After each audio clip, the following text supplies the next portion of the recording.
Okey, baik.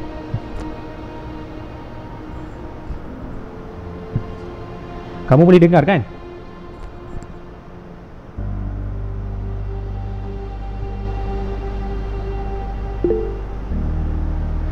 Boleh kalau boleh, mana yang kat tangan boleh dengar lah. Okey.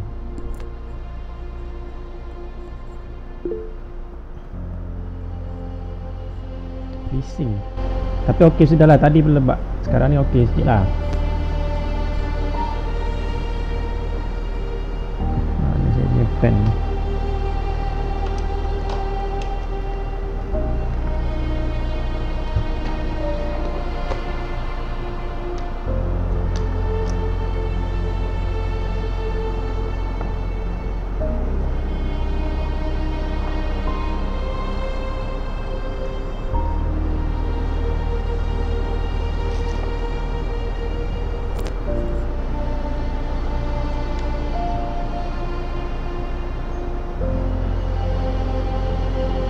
Okey.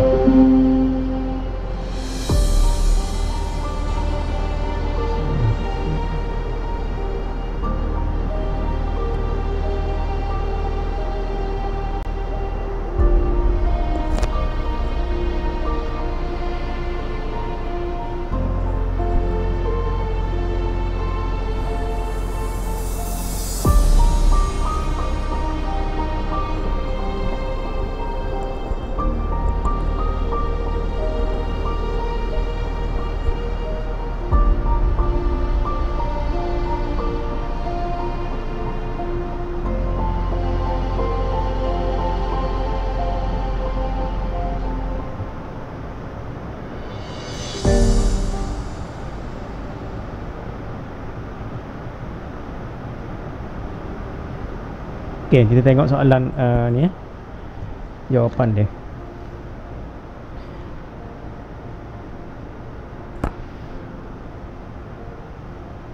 Okey, nombor 1.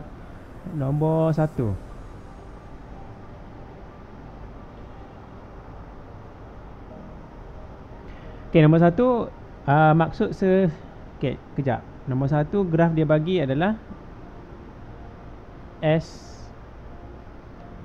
S melawan apa dah? S melawan masa kan? S melawan masa. Dia bagi S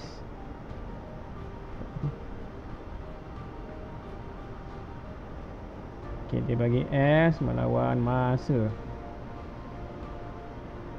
S dengan T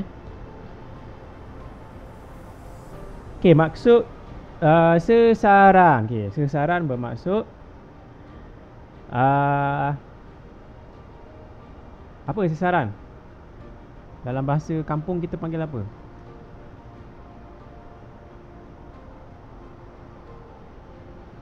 Sesaran adalah jarak apa? Lintasan ataupun jarak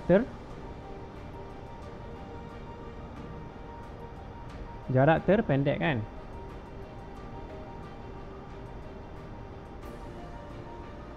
Jarak terpendek daripada arah tertentu lah. Jarak terpendek dalam arah tertentu. Macam tu. Dalam arah tertentu.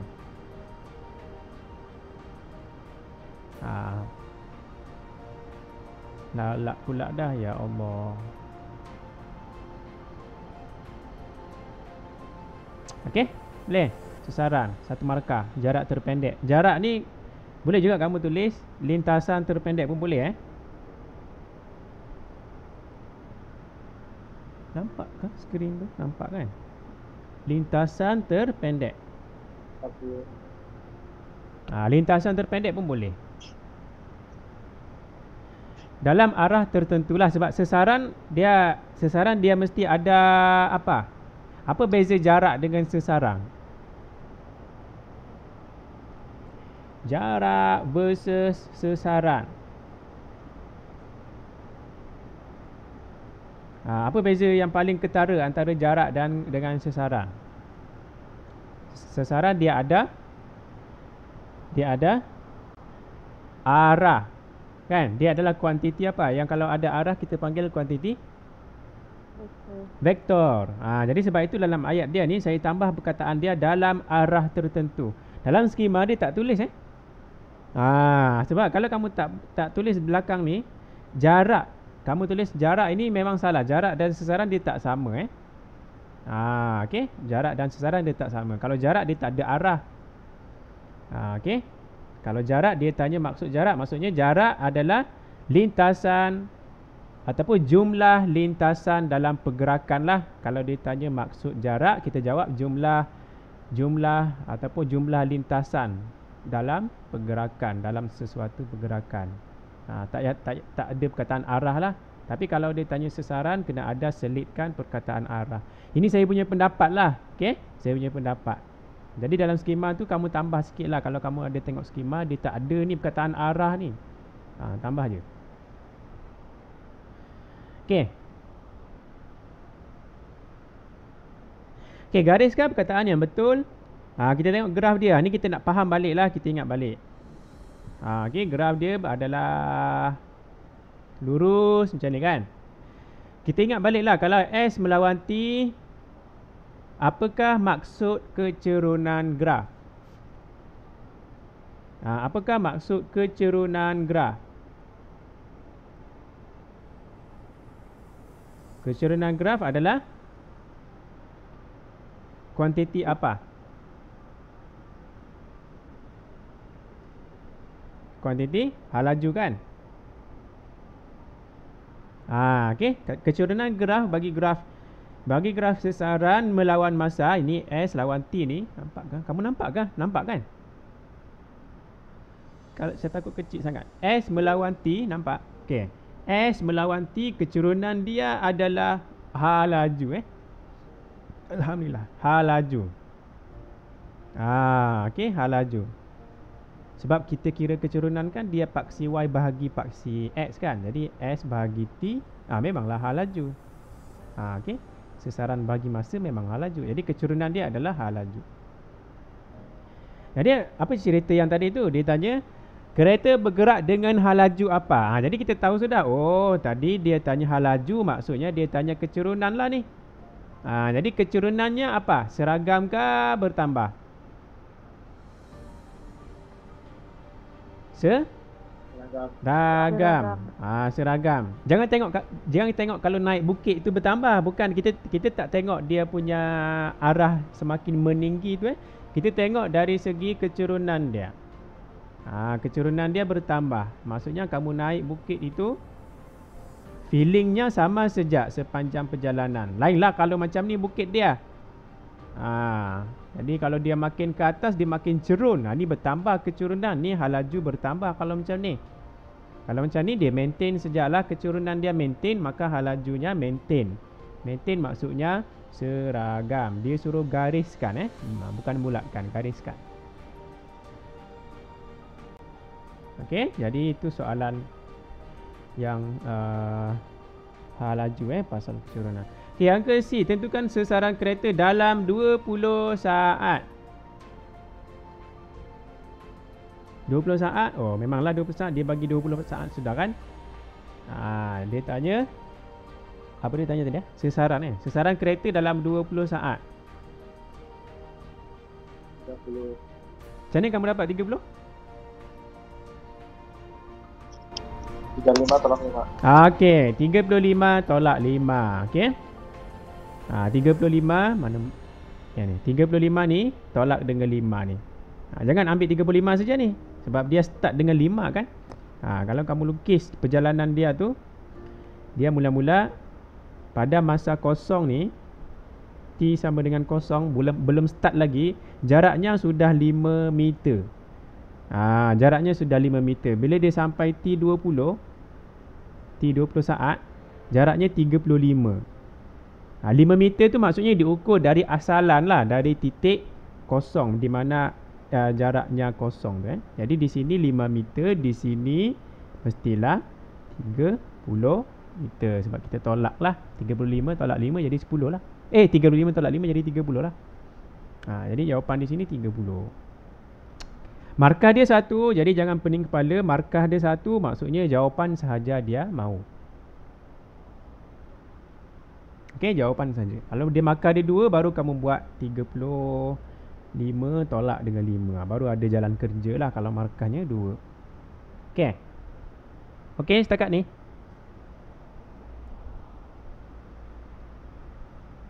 Okey. Okey kan? Izam okey? Okey, okey, alhamdulillah. Okey, yang kedua, apa yang berlaku sesaran jika kereta patah balik? Saya baca ayat tadi tu, yang kereta terbalik. Rupanya kereta patah balik. Maksudnya dia balik. Dia balik tempat asal dia berada di mana lah. Tadi dia asal dia di sini kan. Kita lukis balik. Keretanya tu di sini. Asalnya di sini bila masa kosong tadi, awal-awal dia sini. Lepas tu dia pergi ke depan. Sekarang dia tanya kalau patah balik. Kalau patah balik, apa yang berlaku kepada sesaran dia? Patah balik maksudnya bukan tidak semestinya patah balik. Tidak semestinya patah balik ke tempat asal. Dia tak kata patah balik ke mana kan. Dia kata sekadar kalau dia U-turn balik lah, tak kisahlah tempat asal ke mana-mana ke, undur balik. Maksudnya sesaran dia akan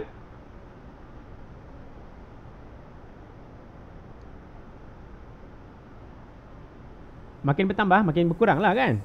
Jadi sesaran dia akan berkurang. Sesarannya berkurang. Kalau saya tanya kamu, apa yang berlaku kepada sesaran jika kereta patah balik ke tempat asal dia? Apa jawapan?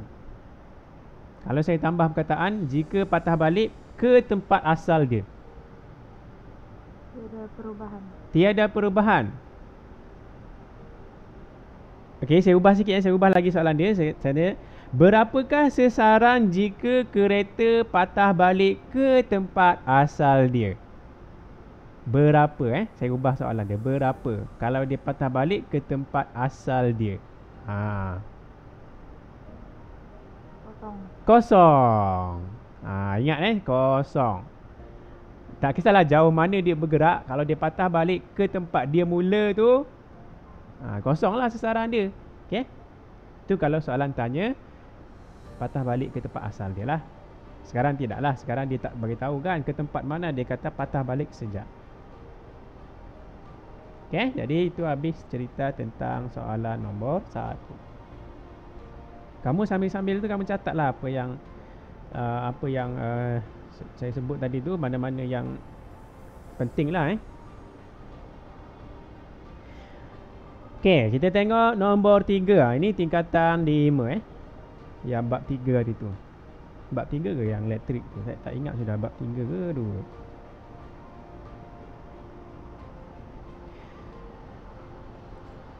Okey. Apakah maksud rintangan? Okey, rintangan adalah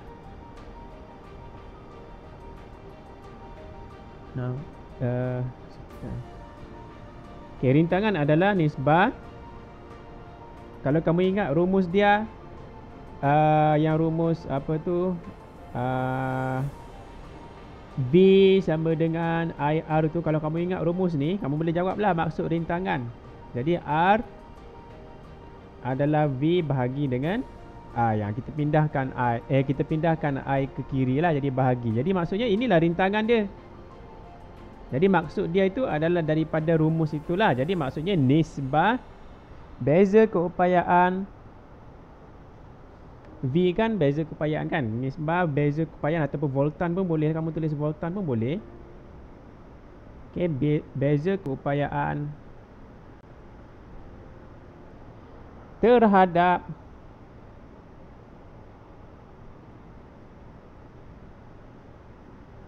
apa? I itu apa? Terhadap arus elektrik lah. Okey? Arus. Jadi macam tu saja pun okey sudah. Tak payahlah tambah konduktor apa tu, tak perlulah, kamu tulis macam tu je. Okey, cuba kita ingat balik dalam bengkel hari tu. Bolehkah kalau kita tulis maksud rintangan tu kita pakai rumus saja? Boleh? Kita tulis V macam ni, V bahagi I macam ni, bolehkah diterima?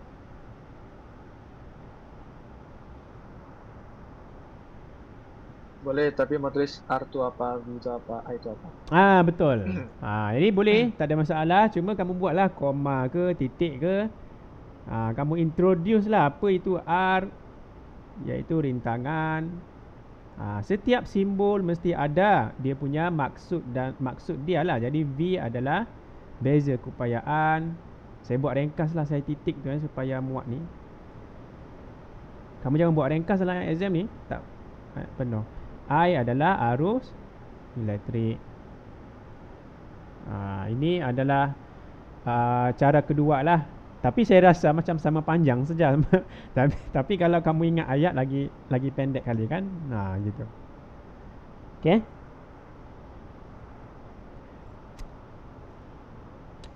Okey, yang ke B, apabila suis dihidupkan. Ni, dihidupkan maksudnya dia pasanglah litar itu. Okey, dihidupkan maksudnya dia terpasanglah. Litar tertutup. Ini biasa juga orang keliru lah. Kalau dihidupkan maksudnya litar itu tertutup. Kalau litar terbuka maknanya suis itu mati. Okey. Jadi apabila suis dihidupkan, dua mentol manakah yang menyala dengan lebih cerah? Okey, yang mana yang menyala lebih cerah? Kita tengok. Okey, kalau kita mahu tahu mana yang lebih cerah, mana yang lebih malap, yang lebih malap, kita kena tengok berapakah beza keupayaan ataupun arus yang merentasi setiap mentol. Okey, berapa beza keupayaan merentasi mentol ini, merentasi mentol ini, merentasi mentol ini. Jadi kita macam mana kita mahu tengok itu, macam mana mahu tahu, kita kena ingat balik litar selari dengan sesiri macam mana. Jadi sekarang ni kita tengok litar ini litar apa? Dia ada kadang-kadang ada sesiri dan ada juga yang selari kan. Jadi di sini kalau kamu peningkan lukisan ni, sebenarnya dia sengaja ni dia lukis macam ni. Sepatutnya dia boleh lukis lebih simple. Tapi dalam exam dia macam-macam lah, dia boleh ganggu kamu punya emosi tu. Okay, dia boleh lukis macam ni. Q pula.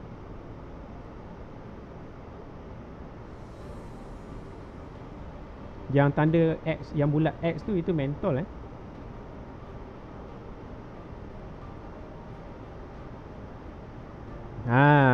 kan kalau gini lebih jelas sikit.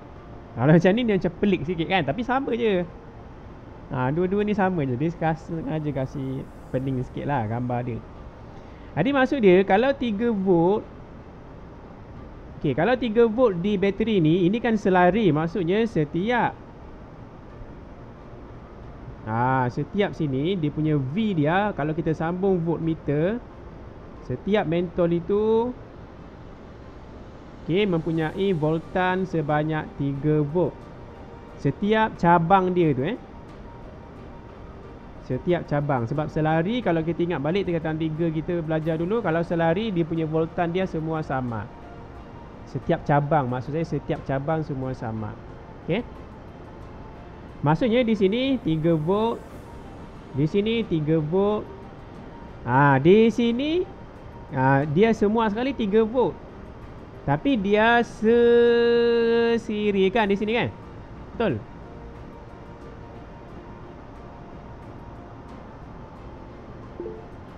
Kan dia sesiri kan? Jadi kalau 3 volt kedua-dua ini 3 volt, kalau sesiri hukum dia mengatakan nilai voltan dia mesti share.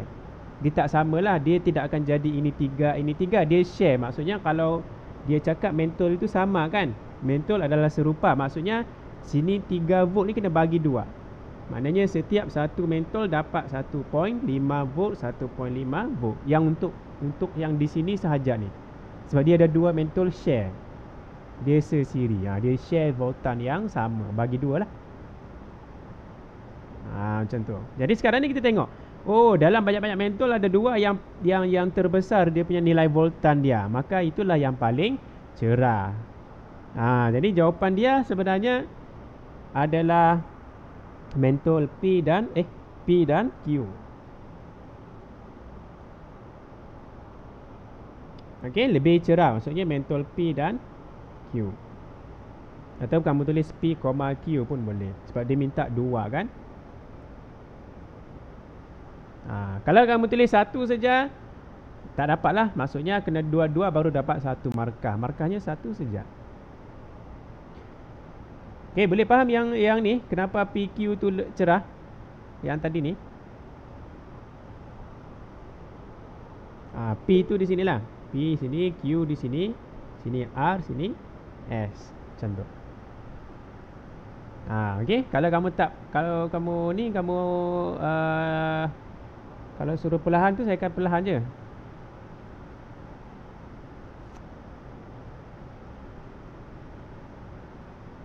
Okey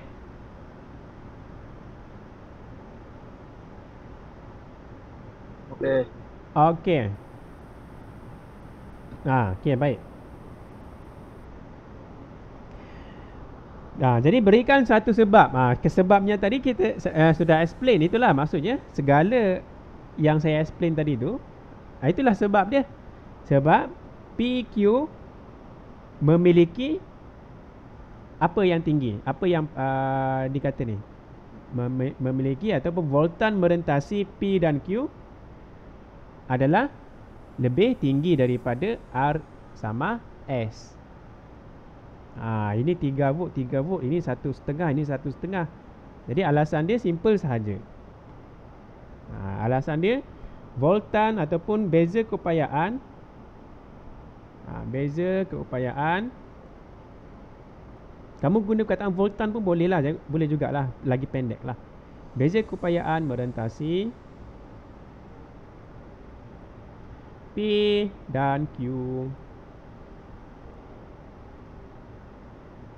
lebih, kamu tulis lebih tinggi pun tak ada masalah sudah. Okey sudah. Ataupun sambung sikit lagi boleh jugalah daripada R dan S. Boleh juga.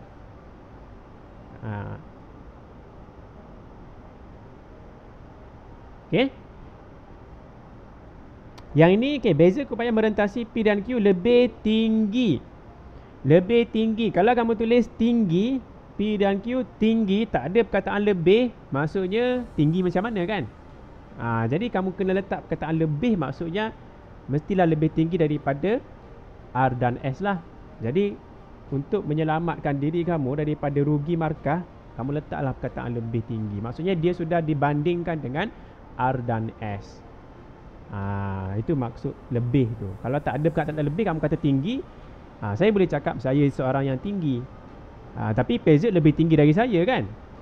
Maknanya PZ pun tinggi. Jadi kalau tak ada perkataan lebih itu, dia tidak, kita keliru mana yang lebih tinggi. Gitu. Okay?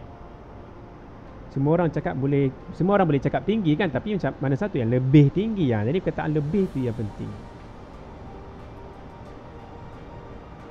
Okay, boleh?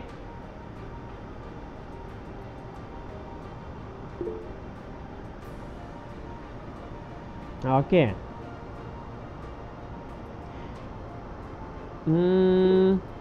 Okey, nombor 5. Daya apa jawapan dia? Cikgu, ada lagi kiraan dah cikgu. Apa dia? Ada soalan lagi. Ada lagi. Yang tadi itu.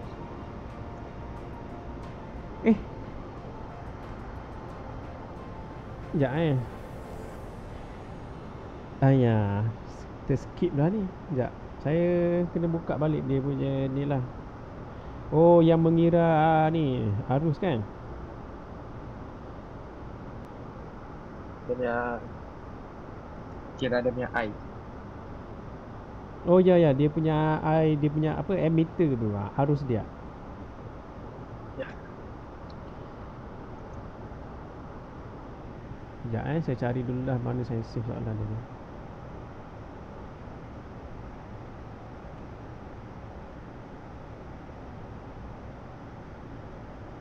Astaghfirullahaladzim.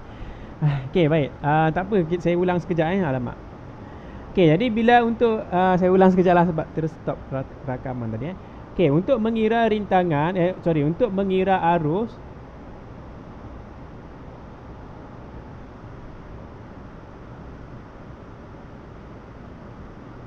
Oh, line kamu tak kuat.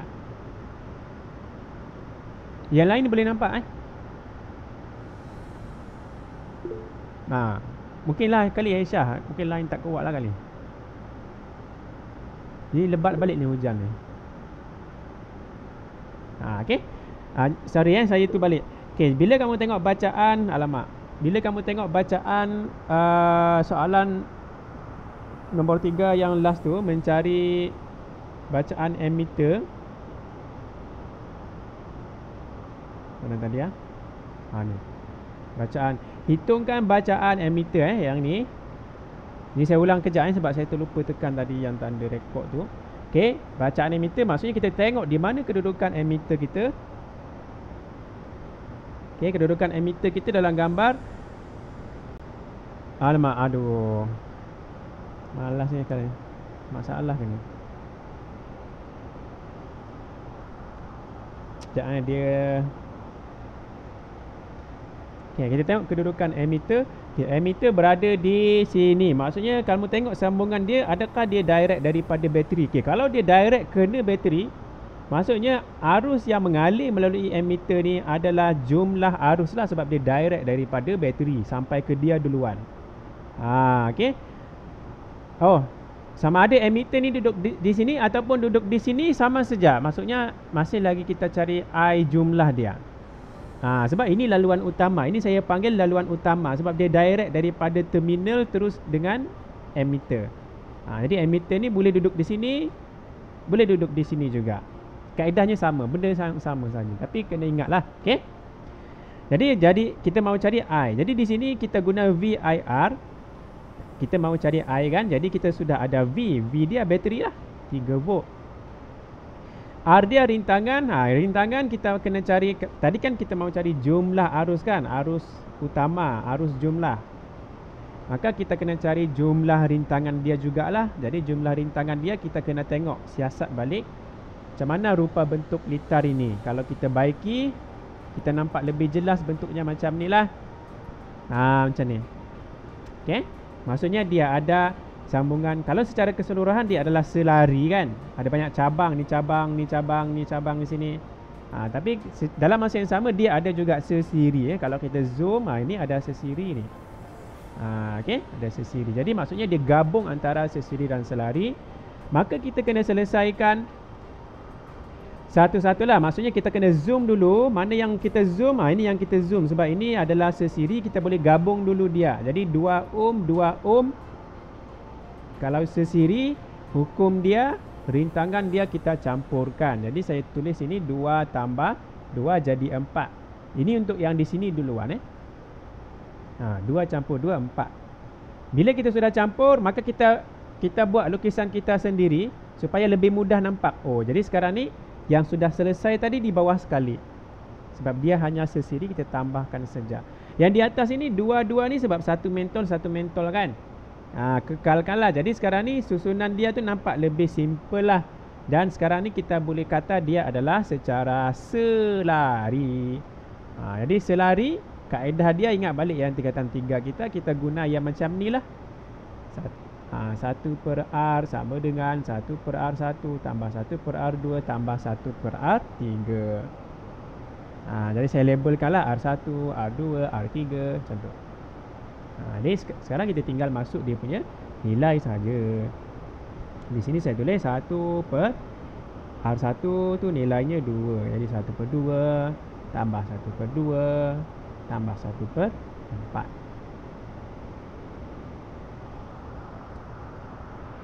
Macam tu. Jadi bila kamu tambahkan dengan kalkulator sekali, semua tu dapat 1/4 ataupun 5/4 tu kan, setengah. Setengah tambah 10 3/4 kan. 3/4.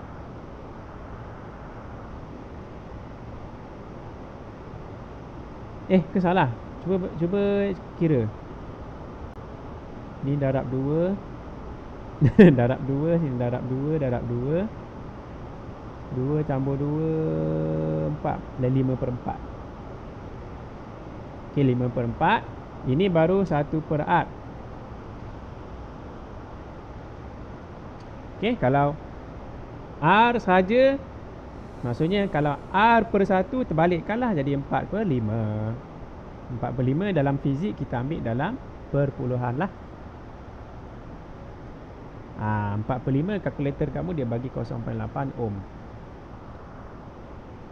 Okey, inilah jumlah rintangan. Jadi sini saya boleh labelkanlah RJ. Maksudnya jumlah rintangan ataupun rintangan berkesan. Istilah yang lebih tepat adalah rintangan berkesan. Contoh. Okey, yang ni kamu terbalikkan je. Kalau terbalik ke kiri, yang di sebelah kiri terbalik, sebelah kanan pun terbalik. Senang je. Tak payah darab silang pun tak apa. Dia straight forward je tu.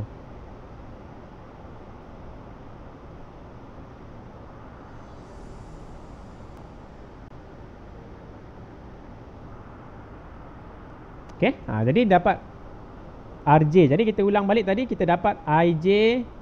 Okey, IJ kita ulang balik tadi. IJ adalah V bahagi dengan RJ kan. Kita ada tadi V sama dengan IR. Ni. Okey. Jadi sekarang ni kita masukkanlah sumbat saja apa yang ada. V ada sudah tadi daripada bateri, V 3 volt.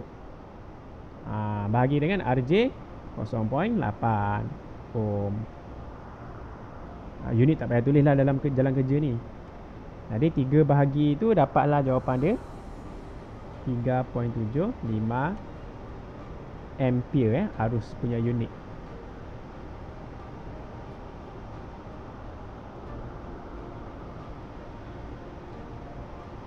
Boleh?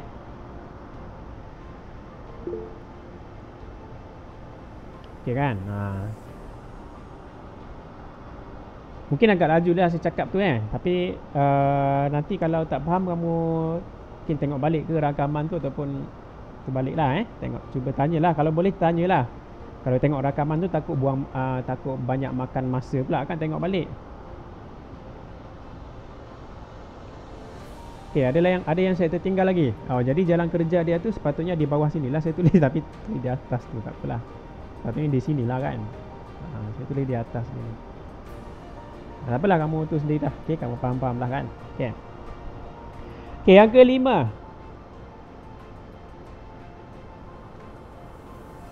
Yang kelima ni gambar dia kalau photostat tu mungkin tak berapa jelas. Yang ini dua orang mengayuh yang sini satu orang sejam mengayuh. Ini tidak mengayuh, menumpang sejalan. Ini dua-dua ni kayuh.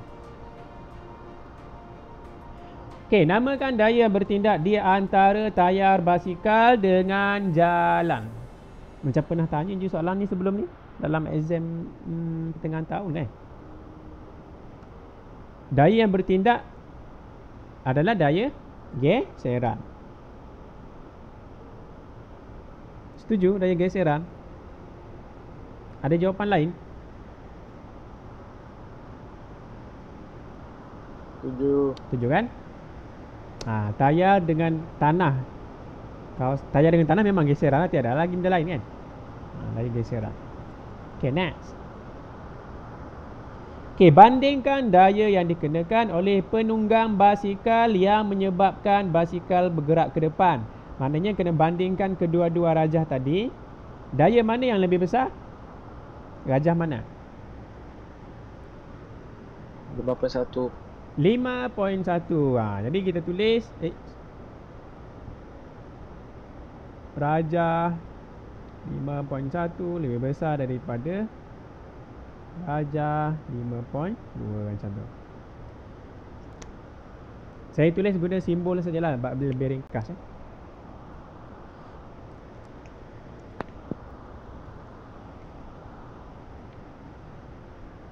Okay, tengok gambar Kamu tengok gambar saja yang ni bandingkan. Okay, bandingkan masa yang diambil. Ini pun tengok gambar saja. Dia travel jarak yang sama dua-dua gambar itu. Tapi mana yang lebih cepat? Rajah 5.1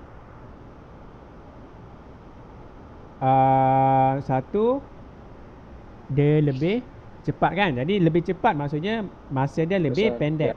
Pendek ke lebih besar? Lebih kecil ke lebih besar? Lebih pendek. Lebih pendek kan? Lebih kecil lah.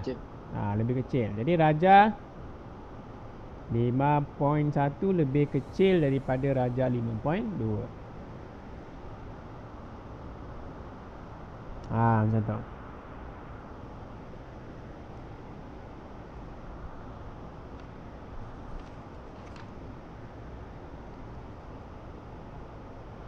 Okey, yang ketiga, berdasarkan bandingkan pecutan. Okey, pecutan. Senang sajalah. Bila kamu faham gambar dia, saya rasa boleh jawablah. Pecutan yang mana lebih besar? Darjah 5.1 lah kan? 51. 5.1 lah. Okey, lebih besar daripada darjah 5.2. 5.1 tu dua orang kayuh memanglah lagi laju. Okey, lagi pecutan lagi tinggi. Okey, hubung kait. Macam mana kita jawab cara menjawab hubung kait ataupun hubungan? Nyatakan hubungan ataupun hubung kait. Macam mana kita jawab? Apa kaedah? Jika maka pun boleh. Ataupun Semakin-semakin. Ataupun semakin. Oops. Okey, ataupun semakin. Jadi kalau jika maka lah lagi pendek kan. Jika daya jika daya yang dikenakan, saya tak buat panjang lah, saya buat ringkas. Daya yang dikenakan, kamu kena buat ayat penuh lah, jangan buat ringkasan ni, salah ni kalau buat dalam SPM ni. Jika daya yang dikenakan, alamak panjang pula, saya buat ringkas je lah. Jika daya bertambah, okey, maka pecutan bertambah. Macam tu. Maka pecutan bertambah. Ataupun semakin benda yang sama lah. Macam tu. Okey, dapat 1 markah. Okey, hukum fizik yang terlibat. Hukum fizik yang terlibat adalah hukum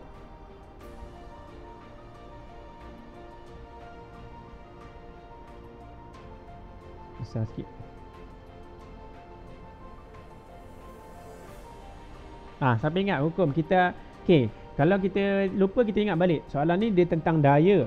Okey, daya adalah F kan, force. Lepas tu dia kata ada pecutan. Ada huruf A. Ada force, ada A. Dalam soalan dia kata ada apa lagi dia sebut dalam soalan dia? Orang tu sama kan, dua-dua itu situasinya sama. Jadi orang itu yang sama, maksudnya jisim ada M. Dia kita ingat balik, ada F, ada M, ada A. Maka kita ingat rumus F sama dengan M A. Jadi rumus ini hukum apa? Datang daripada hukum gerakan Newton kedua. Hukum gerakan Newton kedua. Saya rasa tingkatan 3 pun adalah disebut hukum gerakan Newton kedua ni, saya tak ingat lah. Tingkatan 4 adalah sentuh dululah. Ni tingkatan 4 ni. Okey, hukum gerakan Newton kedua. Hukum gerakan Newton ada yang pertama, ada yang kedua. Okey, jadi yang ini yang kedua lah.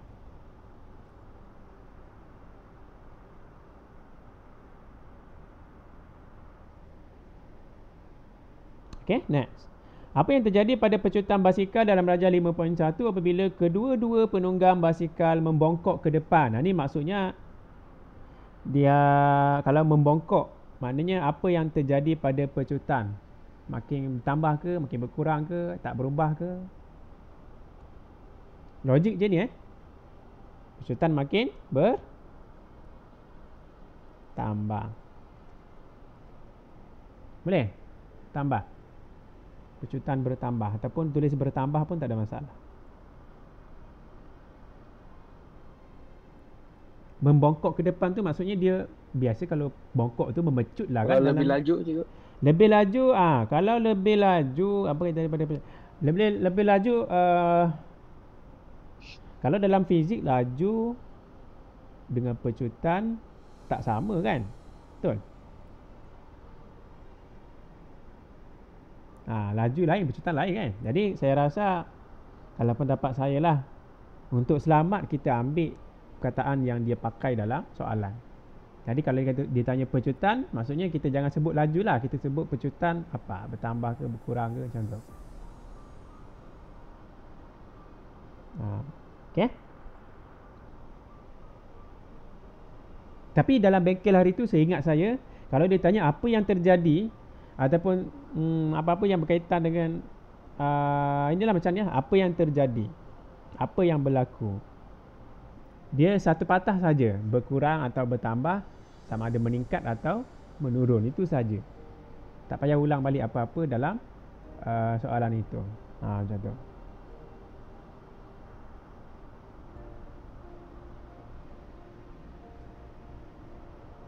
Okey, boleh?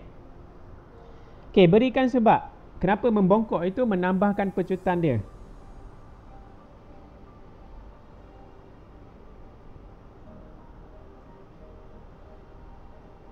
Kalau membongkok, kenapa dia menambahkan pecutan? Sebab dia apa? Kalau kita bongkok, maksudnya rintangan udara dia makin apa? Berkurang. Rintangan udara berkurang. Jadi di sini rintangan udara berkurang. Saya buat ringkasan, kamu buat penuh lah. Poin pertama, bila rintangan udara berkurang, maksudnya bila gambar kamu tu, ni ada basikal. Basikal ke orang tu? Sekejap. Ini ni basikal. Tak tahulah basikal kan. Bila rintangan, rintangan maksudnya arah dia adalah, kalau ke depan ni, dia punya tujahan lah. Tujahan. Rintangan tu adalah yang ke belakang ni, rintangan. Rintangan. Kalau rintangan berkurang, di belakang ni berkurang, maksudnya kalau daya paduan, kalau kamu ingat daya paduan dulu, daya paduan adalah yang depan tolak belakang kan, ataupun daya bersih, kanan tolak kiri kan. Jadi daya paduan, kalau rumus dia adalah tujahan tolak dengan rintangan kan. Okey. Jadi apa untungnya kalau rintangan ini berkurang?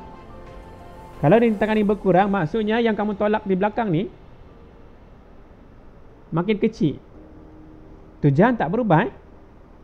Jadi maksudnya kalau rintangan ni makin kecil, benda yang kamu tolak tu kecil, hasilnya akan jadi lebih besar lah kan.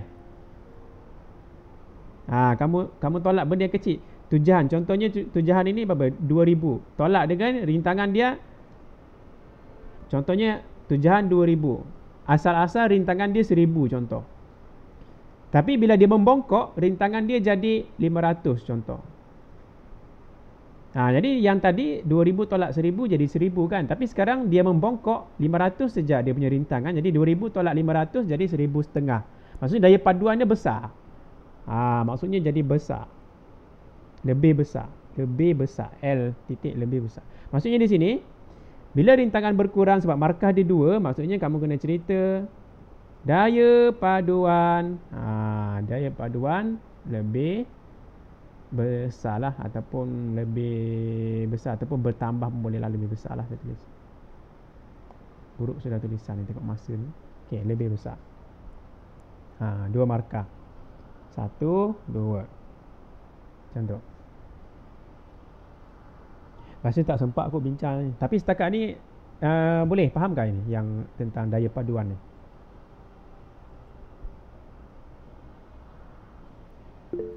Boleh? Daya paduan.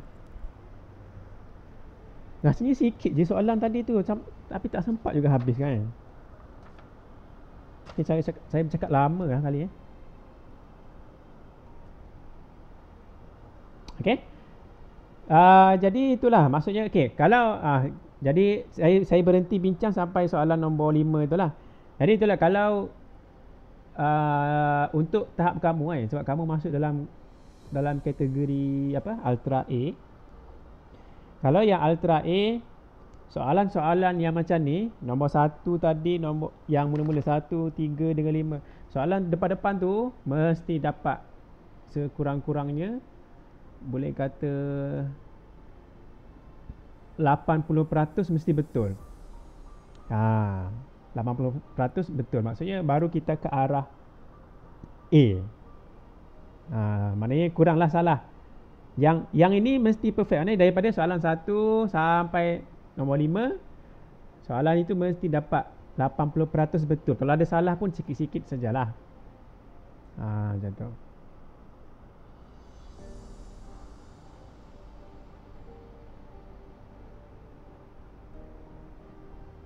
Okey, boleh. Ada persoalan untuk ditanya?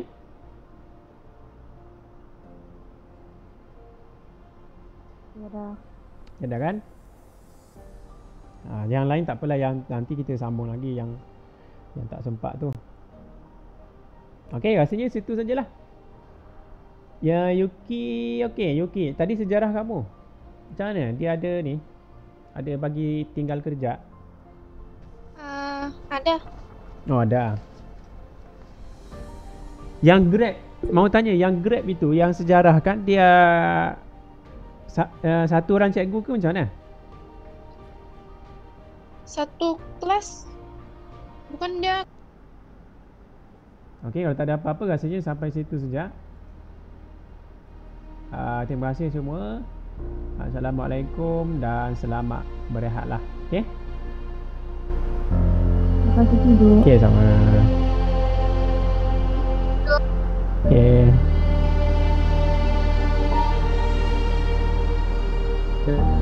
Okey, sama-sama.